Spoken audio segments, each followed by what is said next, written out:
Each year, Microsoft Research hosts hundreds of influential speakers from around the world, including leading scientists, renowned experts in technology, book authors, and leading academics, and makes videos of these lectures freely available.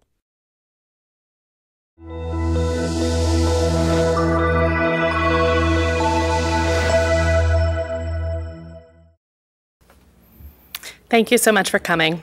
My name is Amy Draves, and I'm thrilled to welcome Dorie Clark back to the Microsoft Research Visiting Speaker Series. Her first book, Reinventing You, focused on creating your own brand. In Standout, she interviewed several thought leaders and shares how to identify the ideas that will set you apart and how to promote them successfully. She is an adjunct professor at Duke and a visiting professor for the IE Business School in Madrid. She has guest lectured at Harvard, Stanford, Wharton, MIT, and more. And in 2013 and 2014, she was named one of the 100 must-follow people on Twitter. And this year's Forbes put her on the list of 25 professional networking experts to watch in 2015. Please join me in giving her a very warm welcome.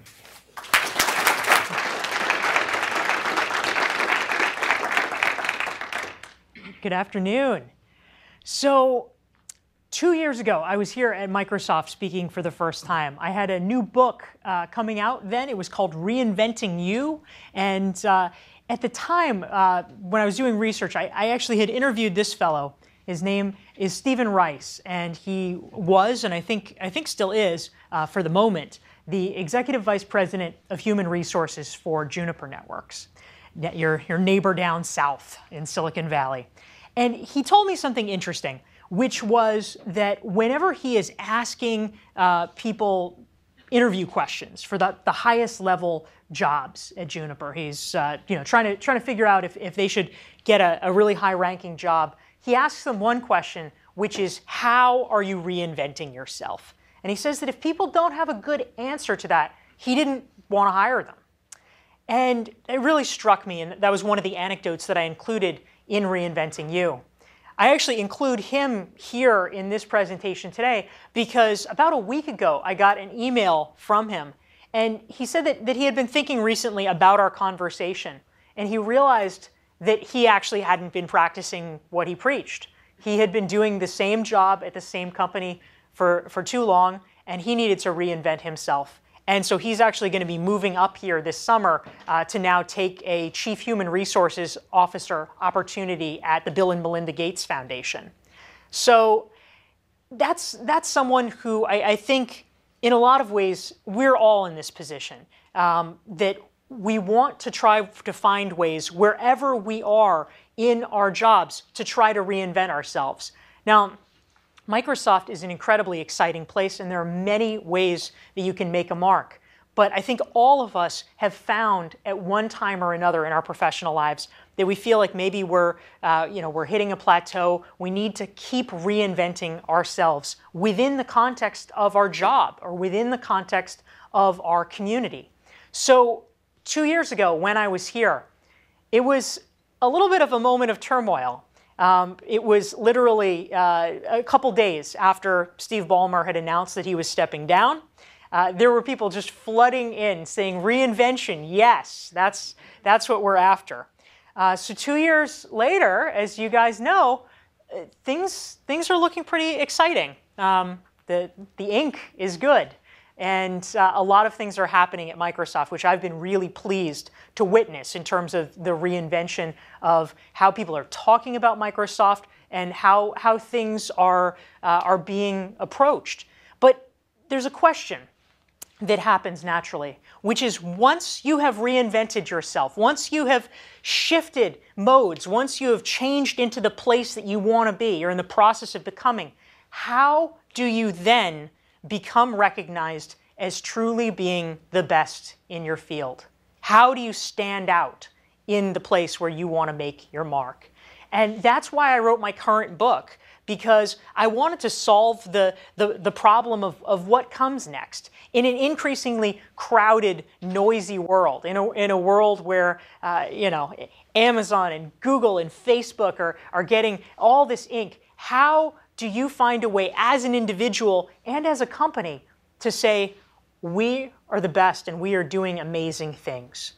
And I think Microsoft is exemplifying it these days. And I wanted to try to really get a sense by interviewing about 50 top thought leaders in a variety of different fields, everything from business and technology to real estate and genomics, to understand what makes the people who are recognized as being the best, what makes them the best, and how did they come to that place.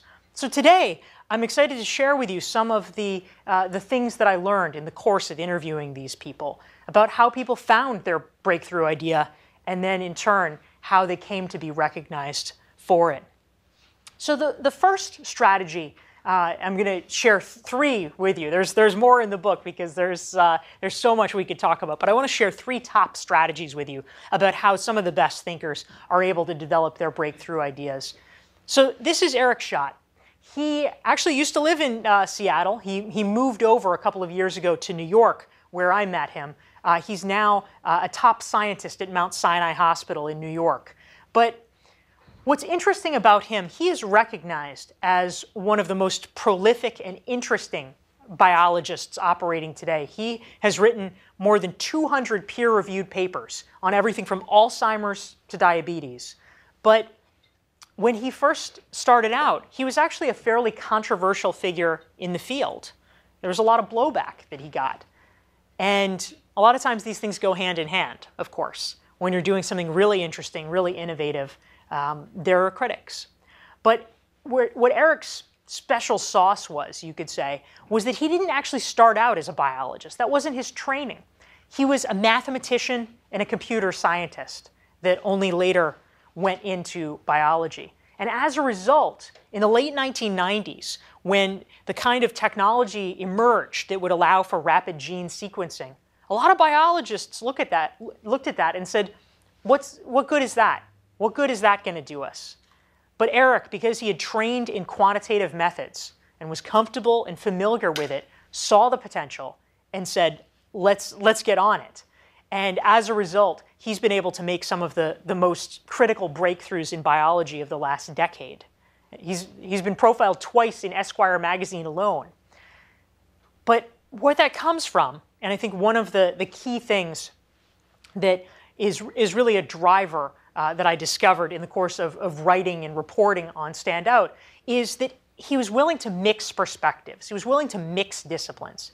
It is very hard if you are steeped in the ideology of one company or one field or one way of doing things to even see what other potential options are, to even know what they are. There's the old joke that someone asks a fish, how's the water? And he says, what's water? And I think that's true for a lot of us, that if we are not consciously seeking to draw on past experiences we've had or expose ourselves to new ideas and new disciplines, it becomes very hard to see what's the way that things have always been done versus what's the way things must be done. So the first step is learning to mix these perspectives. Something that's also really important is the concept of what I will call tackling a worthy challenge. You hear these days, especially in the tech world, there's almost an epidemic of people seeking startup funding with these tiny incremental improvements. It does this tiny little thing. We're the Uber of window washing. Please give us money. And of course, that's not really what the world needs. If you want to create something that can get people excited about it, if you want to create things that people are dying to work on, to be part of, to write about, to invest in, it has to be a worthy challenge from the beginning. This woman is Rita McGrath. She is a Columbia Business School professor, and she wrote a book a couple of years ago called The End of Competitive Advantage. And this is something that actually, a lot of people, here and elsewhere talk about. I mean, we all understand, I think, intuitively that change is happening more rapidly than before. Disruption is everywhere. But the problem is we don't necessarily know what to do about it. No one's created a roadmap for handling disruption, but people are aware that the products that they had and loved 5 years ago are in some cases obsolete because things have happened so fast and moved on. So what do you do? Well, Rita McGrath wrote this book, and part of the reason that she is considered today one of the top strategy thinkers in the world. There's literally a ranking. It's called Thinkers 50, and every couple of years they rank the top 50 business thinkers. She is number 6 on this list. And the reason is that she was willing to go headlong into those questions, to look at what do you actually do in an era of disruption. And so she threw out suggestions, things like instead of annual budgeting, switch to quarterly budgeting so you can pivot faster, so you can innovate more. Innovation can't be something off to the side of your organization. It has to become core to the fundamental operations, because that is how you can survive and thrive in that new context. Now, if you are tackling a big challenge, a worthy challenge, it's quite possible you're not going to solve all of it. It's quite possible you're not going to address the totality of it. But because people are already paying so much attention to it, even if you make a small improvement, even if you get partway there, you are going to get a disproportionate amount of energy and attention. When we think about Elon Musk going to the moon or something like that, these are the kinds of visions that get people excited. What are our moonshots, literal or proverbial? Another strategy that I outline in Standout is the niche strategy. And this is a pretty helpful, pretty good entry-level strategy into thought leadership and expertise, I would say. Part of the reason, in general, why I think this is so important, why does it matter to have breakthrough ideas or to build a following around them? Why do we care? It's because ultimately, when we think about where the workforce is going, where the economy is going, I mean, you guys see this all the time. There was an Intuit study that says by 2020, 40% of the workforce is going to be freelance or contractors. There's a push toward commoditization for just about everyone, unfortunately. And what that means as employees is that if we want to stay employed, if we want to have the kind of careers we want to have where we can work in great places and advance and grow, we need to make sure in a world where you can get someone to do almost anything on Fiverr or Elance or freelancer.com, we have to give people a very good reason to hire us and not someone else that might do it cheaper. And if you develop a reputation as an expert, it doesn't have to be a world expert. Of course, not everyone can be a world expert in something. But if you can develop a reputation as an expert in your company, in your division, in your community, for something, that gives people a reason to seek you out specifically. That becomes the best kind of career insurance possible. And so one of the easy ways of beginning to dive into this is the niche strategy. So this is Sopal Ir. He is a political science professor at Occidental College in Los Angeles, and he's an expert on Cambodia, which might seem like a bit of a narrow topic in some ways. If he was choosing what to study just based on what would be hot and sexy, what's in the news all the time, he probably wouldn't have chosen Cambodia. But he chose it because when he was a baby, when he was less than a year old, his mother fled Cambodia at the hands of the Khmer Rouge. She had 5 children. She managed to get them all to safety. They were refugees first in France. Eventually, they made their way to the US, where Sopal grew up, graduated, got his doctorate. He wanted to study his homeland. He wanted to understand what that was like. But what he told me, and part of what I think makes his experience, his strategy so interesting, is you might think on the surface that being an expert in Cambodia is pretty narrow, limiting your options. But the truth is, if done right, it's not. As he told me, Cambodia is the first door, but it opens onto a hallway, and you can open just about any door from there.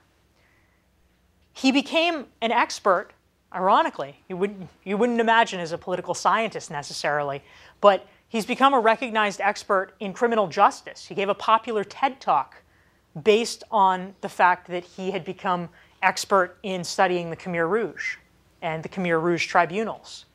He studied and wrote his dissertation on foreign aid in Cambodia and has been able to extend that to becoming someone who is quoted and recognized for his expertise on foreign aid in general. And because he had studied Southeast Asian livestock extensively, he had studied their agricultural practices, he was actually able to become a noted expert, again, cited repeatedly in the media when the bird flu epidemic broke out. You can start with Cambodia and go in a lot of different places. And similarly for all of us, if we can find a niche, if we can find a place that we want to go deep, that is powerful for a couple of reasons.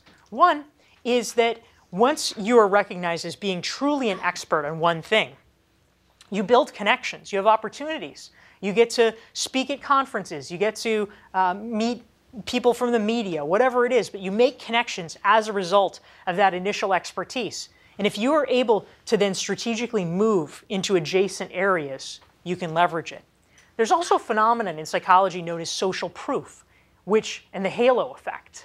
And it shows that if you are considered an expert by other people, if they look around and say, oh, well, he's on TV, he gets quoted in the media, that impresses them. And by extension of the halo effect, they assume not just that you're good at that one thing, but that you must be smart overall. You must be good overall.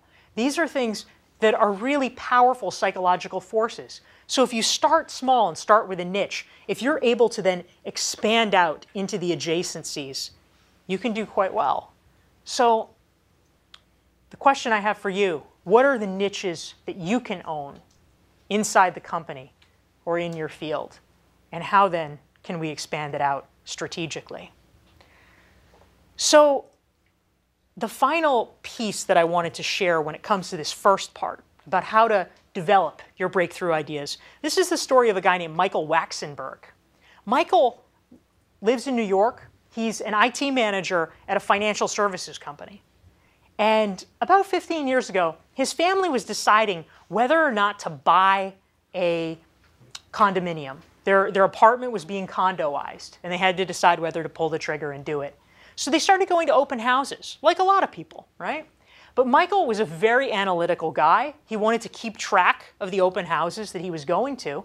And so he started writing reviews of all of the properties that he was going to. And he posted them on a website, a real estate website called Street Easy. Now, lots of people go to open houses. Some of them even write reviews. But usually because they're doing it as a hobby, they're pretty short reviews. They're pretty crappy, let's face it. They don't put a lot of time into it. Michael had written these beautiful, in-depth reviews.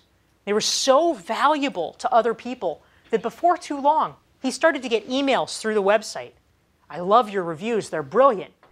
Would you represent me? But he wasn't a realtor. So at first he'd offer some advice and they'd give him a box of chocolates, but that was all he could do. But eventually he kept doing it. And before long, an actual realtor wrote to him and said, look, if you haven't gone through this yet, I will sponsor you. You already have a client base.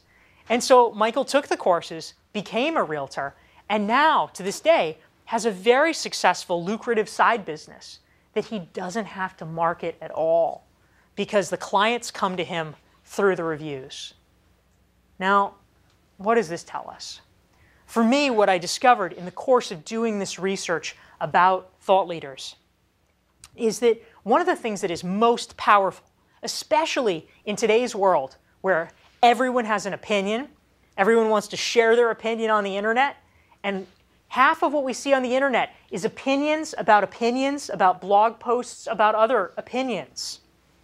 If that is the world that we're dealing in, if you can be dealing in fact, if you can be dealing with original research and data as compared to just opinion upon opinion upon opinion, you will actually get noticed disproportionately, talked about disproportionately.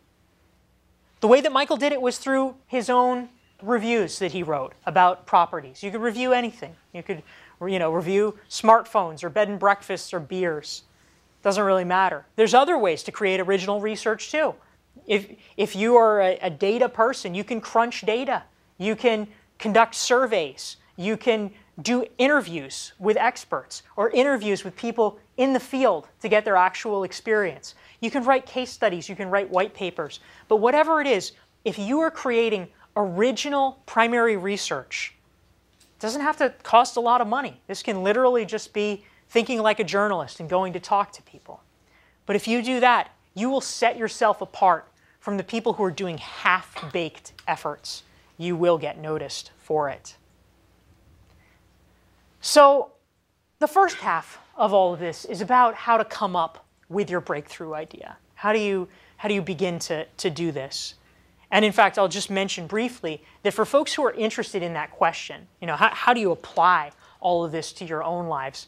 I'll mention that on my website, dorieclark.com, DORIECLARK, I actually created a free 42-page workbook that I adapted from Standout, where I ask 139 different questions that can walk people through how to come up with their own breakthrough ideas and build a following around it. So I just wanted to make sure you guys knew that that was available for free on my site. But the first part is coming up with this idea. The second part, though, equally important, is how do you spread it? Because we can't rely on the old platitudes that we've been taught, that just, oh yeah, you work hard, you'll get noticed, you'll get appreciated. That doesn't work anymore. That has been broken down because we live in a world where everybody has a gazillion Facebook friends and LinkedIn connections and Twitter feeds going, and their inbox is pinging all the time. We are overwhelmed with connections. We are overwhelmed with information. And the result of that is that people, unless literally it is your spouse or maybe your immediate family, if you're lucky, everybody besides them is paying only half attention to you. They're not really cluing in. And so somehow we have to find a way to rise above the noise. We have to crack that code. So what I learned in the course of researching Standout is that when it comes to spreading an idea, it's actually a three-step process that people go through. The first step is what I call building your network. This is one-on-one connections, because you have to make sure in the early days of having an idea that you are vetting it first with a small, trusted group of advisors. You need to do it, frankly, because a lot of our ideas don't start out that great. That doesn't mean they're bad ideas, but it does mean that sometimes they need a 5% tweak or a 10% tweak to make them great. And sometimes they are bad ideas, and you need someone that you trust to tell you that. If you can do that, if you can cultivate that circle, that is enormously powerful. The second step is building an audience. This is where you're going from one-to-one communications to one-to-many communications. And I'll talk about this in a minute.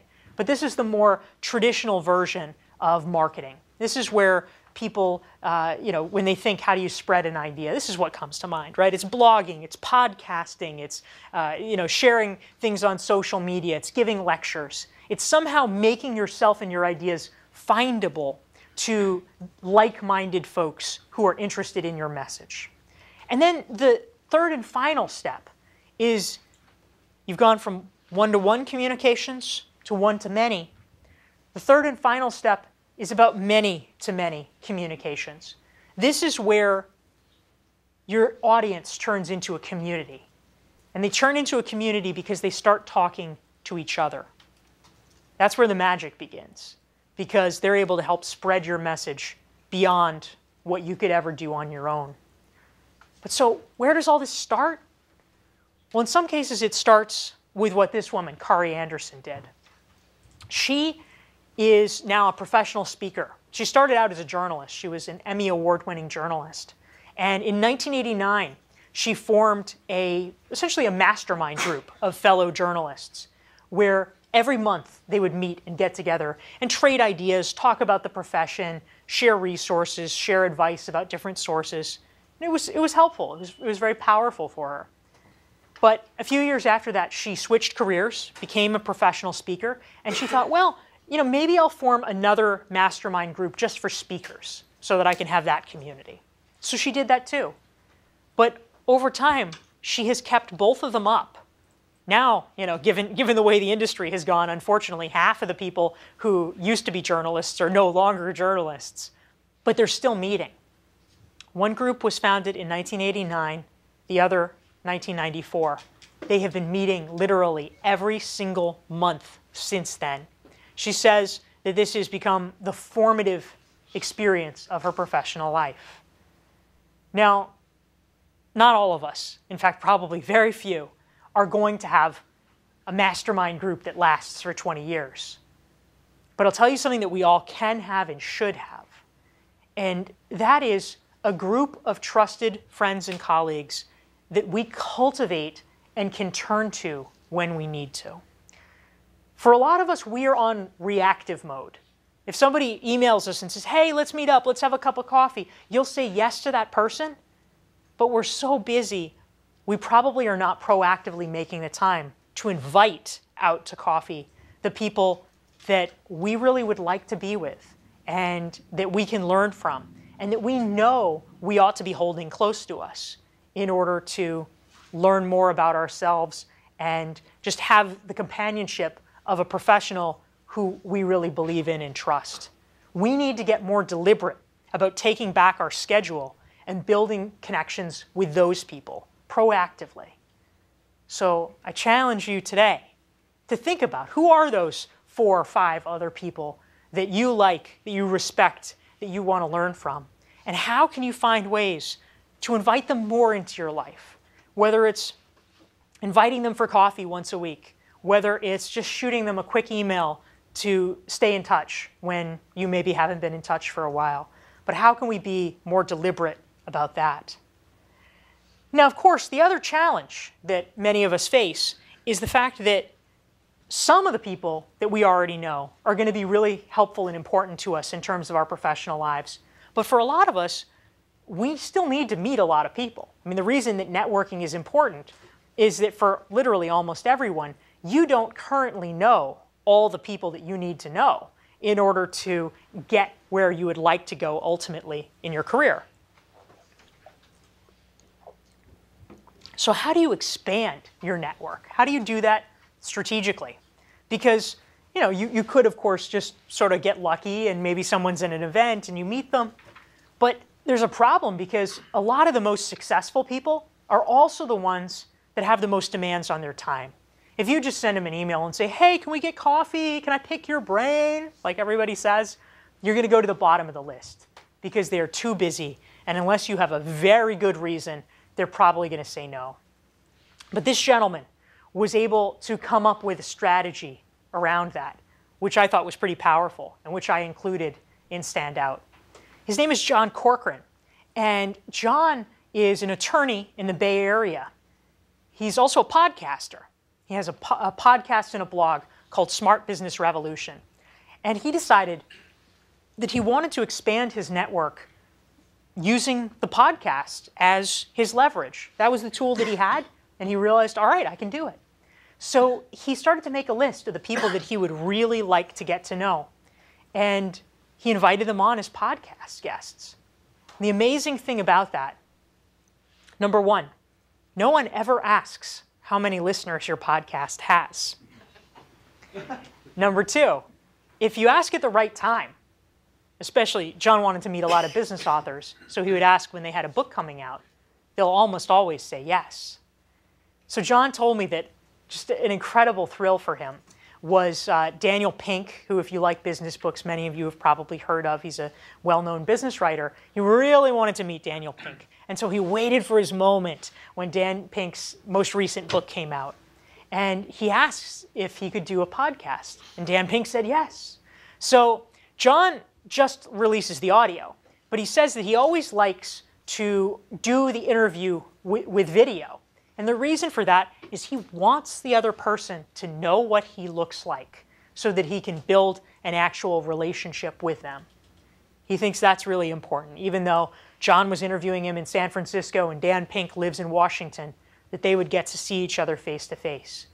And so several months later, John told me, he was at a book event in San Francisco, and it was packed. There was 500 people in the room. And so John, is waiting patiently in line. He's never met Dan Pink before. And he goes up, and he gets finally to the table where they're doing the signing. And Dan Pink looks up and says, "Oh, hi, John." And that was the moment where he knew that his strategy worked. So in the intervening several years, he's made enormous connections. He's been able to talk with his heroes and build the kind of network that a lot of people can only dream of. But he realized that when people say lead with value, sometimes it's not totally clear what that means. But one way that I like to think about it, if you ask someone, "Can I pick your brain?" You're asking for their time. The first interaction is a favor from them to you. But if you say, "Can I interview you? Can I share your insights on the internet with my community and with anyone who finds it?" then you're leading with value, because your first interaction is you doing them the favor of helping to share their ideas. So that's a powerful tool when it comes to building the network you need, that first step, the one-to-one transmission of ideas in building your ideas.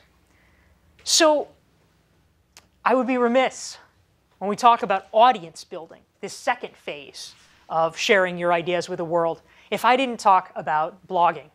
Now, blogging is not the sexiest thing anymore, right? We have a lot more things that are sexy. People love talking about Periscope and internet piracy. They love talking about, Pinterest and Tumblr and how much, WhatsApp is being sold for. All these things. That's what's sexy now. But what I'm interested in is what is effective for you as a professional. And for all of us these days as knowledge workers, it's really important to help other people understand how you think. Now, if you're a coder, there's other ways to do it. You can, post things on GitHub and get noticed there. But especially if you're someone who is trafficking in the ethereal, in ideas, if you're a project manager, if you're a marketer, how does anyone know if you're any good? I mean, they could call references, but we all know, unless they have the back channel of who to talk to, references don't really say very much. You want to give people a way to understand how you think. And the reason that's valuable is that, number one, it gets your ideas out there so that those like-minded people can find you. But number two, it is a way of de-risking someone doing business with you. It is very risky to hire someone. It takes time, it takes money. You might be hiring a headhunter. You're training somebody. It's tens of thousands of dollars if it's a reasonably senior employee. How can you make it less risky for someone to want to hire you, or for someone to tap you inside here at Microsoft to work on a special project? Or if you're working with external folks, to have a client say, "I want to work with her on my team." How do you make that less risky? Well, blogging is actually incredibly powerful, because just about anybody can, snap a picture or, send a 2-sentence tweet. That doesn't necessarily tell you a lot about the person or how they think.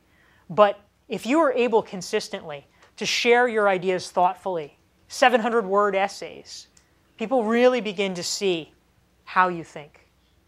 But the most important thing, it's not about putting words on a page necessarily. Some people hate writing, and that's okay. There's podcasts, there's videos. It's about sharing your ideas in a sustained fashion. That's what's really crucial here, to make your ideas accessible, to draw people in. And I'll tell you another story about another way that you could potentially do this. This is a guy named Mike Lydon. He actually is a former employee of mine. I got to know him more than a decade ago when I hired him for his first job out of college. And so, of course, I have taken an interest in what he has done since. Sadly, he left us far too soon. I was running a nonprofit at the time. And he went off to graduate school to become an urban planner. So he worked at a prominent firm for a few years. And in 2009, which as we know was not necessarily the greatest time in world history to start a business, in 2009 he decided that that was the moment that he was going to start his business. Now this was particularly challenging because if you're an urban planner, who pays for that? Who hires you? Most of the time it's governments. This was not a time when governments were feeling flush. And so Mike knew he was going to have to do something dramatic in order to get noticed, in order for people to want to do business with his nascent firm. So he became interested in a phenomenon called tactical urbanism. He actually even named it, came up with the name tactical urbanism. And he decided that he wanted to try to capture case studies about it. You know, what people are doing when they do it right, or what people are doing when they do it wrong. And so he gathered them together, created this book of case studies. And this is not something that's necessarily going to be the next 50 Shades of Grey, right? You're probably not going to get a big publisher to publish your case studies about tactical urbanism. But he decided he wanted to share it, that it was important to share it, to add his voice to the dialogue. So he put it together as a PDF and put it on his website for free downloads. And amazingly, within just a couple of months, 10,000 people had downloaded it, which is a huge number if you think about the total number of urban planners in the country. It was making a splash. So he and his business partner decided to double down on it. And they created Tactical Urbanism Volume 2. They put it up on their website, same thing, PDF. Now they were getting even more pings into them. A South American planning firm wrote to them and said, "We love this. Can we partner with you to do a volume just with South American case studies?" They said, "Why not?" So they wrote this book. They put all 3 PDFs for free on their website. It's now 5 years later. 160,000 times these books have been downloaded. Today, Mike's firm literally will receive RFPs, requests for proposals, from communities that it will say written into the RFP, "We want a firm with experience in tactical urbanism." They're writing it for him. If you are willing to share your ideas, these days more than ever, you don't need a fancy publisher. You don't need someone in New York telling you you can do it. It's about creating your ideas, creating new research, putting it out there, and being willing to share it. Sometimes even just a free PDF can make all the difference. The other thing that's important here is somebody who made his name working here for a while, Robert Scoble. Many of you may be familiar with him, technology opinion leader extraordinaire. He told me something interesting when I interviewed him for Stand Out, which I think a lot of us can apply. I mean, fundamentally, when it comes to scaling the impact of your ideas, we have to think about leverage, right? We have to think, how do we get more leverage? And so here was Robert Scoble's life hack that I will share with you. He says he gets a lot of emails, of course, and a lot of times people are asking him questions. Well, how do I do this? Or how do I do that? How do I get my startup noticed? And he says that what he always does is he writes back and says, "I will answer your question, but not on email."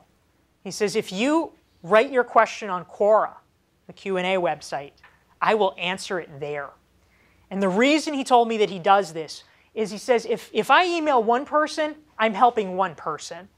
But if I put it on the internet, that's helping 5 people or 50 people or 500 people. That's how we have to start thinking. We have to start thinking about how to get leverage in our professional lives, how to help more people, share with more people. Finally, I wanted to share this story with you guys because I think it's something that we all can learn from. It might sound like a little bit of a paradox to suggest that somehow we can or should get luckier. But this gentleman, his name is Anthony Chan, and he is a venture capitalist. And a few years back, he wrote a book called Heart, Smarts, Guts, and Luck. He and his partners wanted to try to understand what made successful entrepreneurs successful. And so they did hours and hours of interviews and really trying to probe into the questions about how did they think and what motivated them. And what they came up with, what they discovered, is that all of these entrepreneurs really fell into 4 categories, the 4 described in the title of their book. The entrepreneurs were either heart-driven, smarts-driven, luck-driven, or they were guts-driven. Now, some of these make a lot of intuitive sense, right? If you're a heart-driven entrepreneur, I mean, we can all think of people that are just so passionate. You know, of course they're going to succeed because of that passion that keeps them going. Smarts-driven. You know, we think about, you know, the Bill Gateses of the world, right? Everybody knows their brain has just carried them forward and, you know, they made it happen. We think about guts. There are a lot of people, there are a lot of stories when it comes to entrepreneurial success of the people that were turned down 100 times but kept going. The people who created a company and failed and they pivoted and they finally did it because of their guts, because of their chutzpah. But luck, that's almost a little weird in some ways to include that in the category. What could luck possibly have to do with it? But what Anthony Chan discovered was that this was not just a subset of people that were, you know, sort of the dunces of the entrepreneurial world who just, you know, suddenly got tapped and discovered like somebody discovered them at a shopping mall. Luck means something very different. Luck, it turns out, is actually an orientation. If you boil luck down, luck is something that we ascribe after the fact. It is a post facto designation. What luck looks like in the moment, because who knows what's going to turn out to be lucky, right? What luck looks like in the moment is a hybrid of curiosity plus humility. If you have those 2 things, which not all of us do, maybe we all want to, maybe we all aspire to, but not all of us do in the moment. If you have curiosity and humility, you can become lucky. And the reason for that is that so many people, you know, they go to a networking event, they're constantly the people scanning over their shoulder, looking for who's more important, who should I be talking to now? They're always trying to get to the next thing, to drive to the next place. Whereas the luck-driven entrepreneurs are the ones who are actually willing to hang back just a bit. They're the ones who are willing to talk to the person in the corner. They're willing to talk to the outliers, the person who's dressed in shabby clothes or the person who's older than everybody else in the room or whatever. They're willing to see where it goes. They're willing to see what they can learn from that person and from that encounter. And it is only later that we call it luck, because they were willing to have the conversation and to take the chance spending their time with someone that everybody else overlooked. If we can get more luck in our lives, that's also one of the most powerful ways that we can begin to share our ideas and to stand out. So with that, I would love to open up the floor to your thoughts and to your questions, and thank you so much for coming.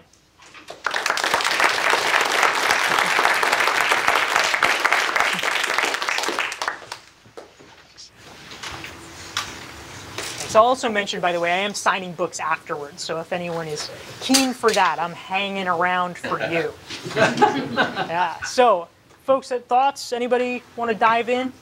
Feel free if you do, because we are here for you, Microsoft. Anybody? Yes, sir. Just when you're talking about niching down, I think that resonates really well, because that's just a thought on the topic and going a slightly different way. That's one of the strategies I've used with teaching retail salespeople how to sell. Because I do Windows and Office training here, and what I've continually tell new salespeople is, you've got 5,000, 10,000 different things in your store. Forget it. Find one, learn everything about it, then learn the product next to that on the shelf. Or do that with technology, or do that with a feature. There's so much stuff in what we do. You know, with Office, go ahead, be the person in the store who learns publisher, and then learn the other stuff separate from that. So I think that's just a really interesting thing, that by just chunking it down like that, getting really specialized, to be able to then grow from out there, and then those people then tend to become the overall expert. So I think that was really interesting to talk about that way. Yeah, great story. Thank you so much for sharing that. And it's absolutely true. I mean, one of the case studies that I profile and stand out is a guy named Michael Leckie, who is a vice president at Gartner, the big research firm. And he told me that when he was first starting out, he was really interested in his case, in coaching and training and development. But he didn't know that much about it, right? I mean, that's where all of us start. You're interested in something, but you don't know very much about it. But he decided he wanted to learn. He wanted to make a point of learning.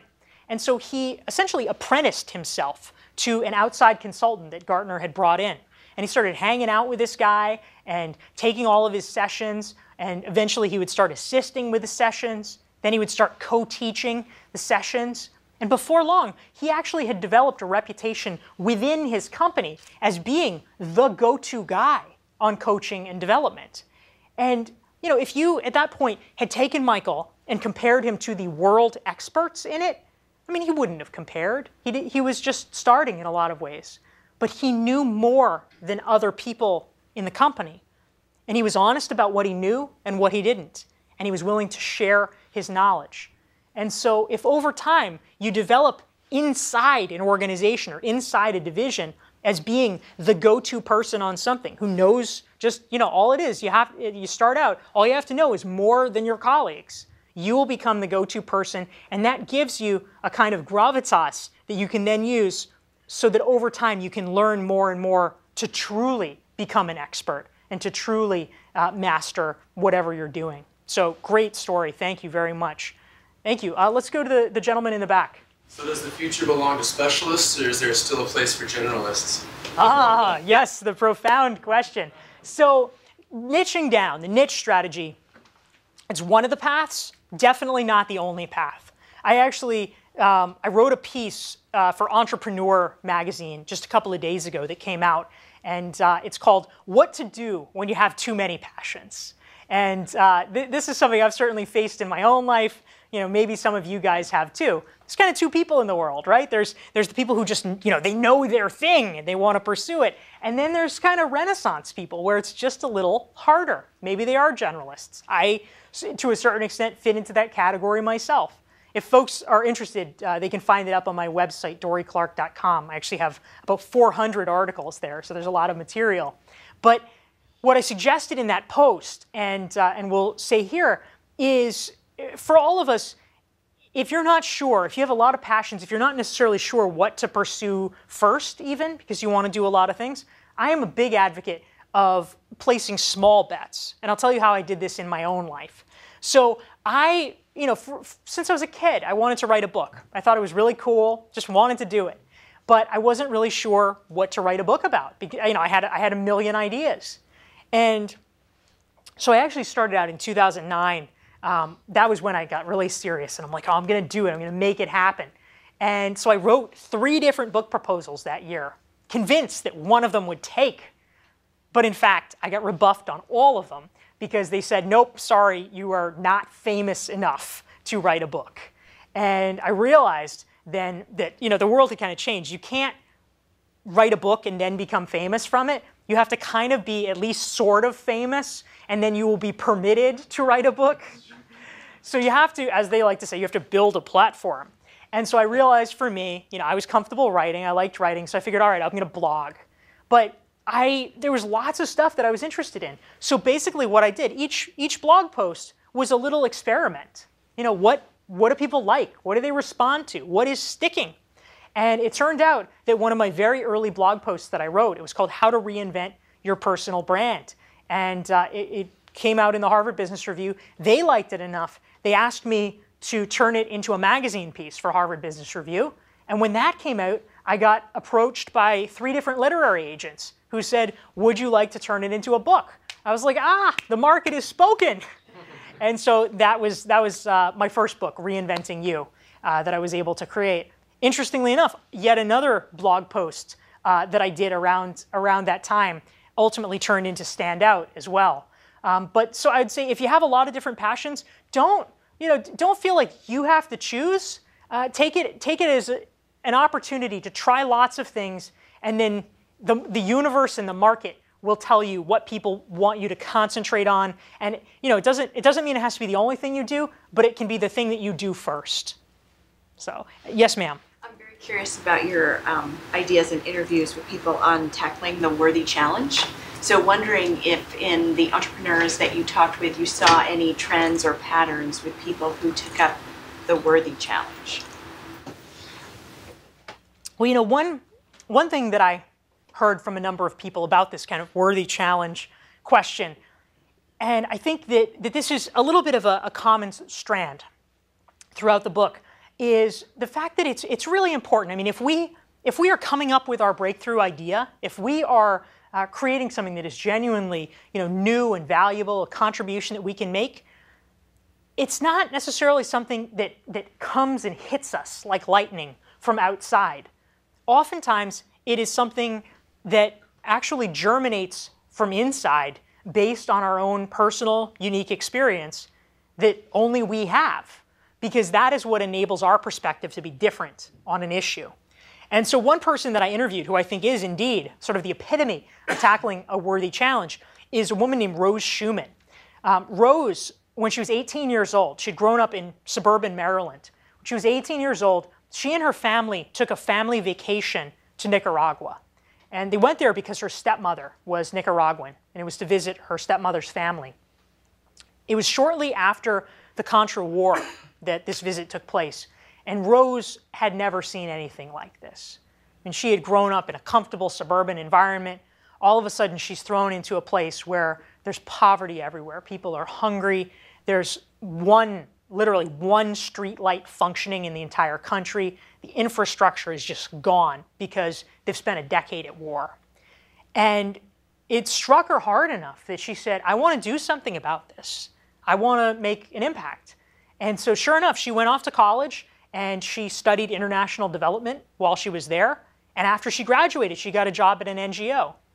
And so while she was doing this, while she was immersing herself in this passion of hers that stemmed from her family vacation, she was walking around one day and she suddenly noticed something that we all probably see all the time. You probably see it on the Microsoft campus here, but it just hit her in a different way that day. It was a call box. The little boxes like at a transit station where you just push a button and you talk to somebody. A lot of people have been trying for a long time to solve the problem of how do you bring the power of the internet, which we all know is incredibly helpful and beneficial. How do you bring the power of the internet to the world's poorest people? So you're maybe familiar with the One Laptop Per Child initiative. That's gotten a lot of press. Rose thought about that and she said, all right, well, that's good. But first of all, you have to figure out how to make the laptops be cheap. You still have to get money for them. Even if they got it down to $100 a laptop, it's still a lot of money. You have to somehow figure out how to keep them powered. You have to somehow figure out how to keep them safe. You have to teach people how to use them. And then you have to make sure they're literate, which is pretty hard for the bottom, let's say 1 billion. And then you have to make sure that they're literate in a language where there's actually stuff on the internet in it, which is very hard for people if they are from rural, tribal communities. How do you short-circuit all that? Is there a way to cut the Gordian knot? And Rose thought about it, and she realized you could make a call box. And so she spent the next 4 hours feverishly taking her journal, writing down her ideas. What was born that day, and in fact has become her life's work for the last decade, was something called Question Box, which is an NGO that literally does this. In rural villages, they will plant these question boxes, these call boxes, where villagers can go up in their own language, push a button, ask a question to a person stationed at the other end of the line, who's usually in a city, who is bilingual, and who has an internet-enabled computer. And those people look up questions in real time and feed the answers back. Now, it's operating in a lot of India and Africa right now. And in fact, last fall, during the height of the Ebola epidemic in Liberia, Rose's question box played a pivotal role because all of the aid workers had to leave. They all had to vacate these villages. And one of the only ways that villagers could actually get reliable information about what was happening and where and how to protect their families was through the question box where they could talk to people at the other end of the line. So I would say to your question that when it comes to developing ideas that matter, the kinds of things that you are proud to share and that can become part of your brand inside the company here at Microsoft and in the world, a lot of times it starts with our own experiences and finding the message, the gift that only we can share, and that enables us to keep pushing through.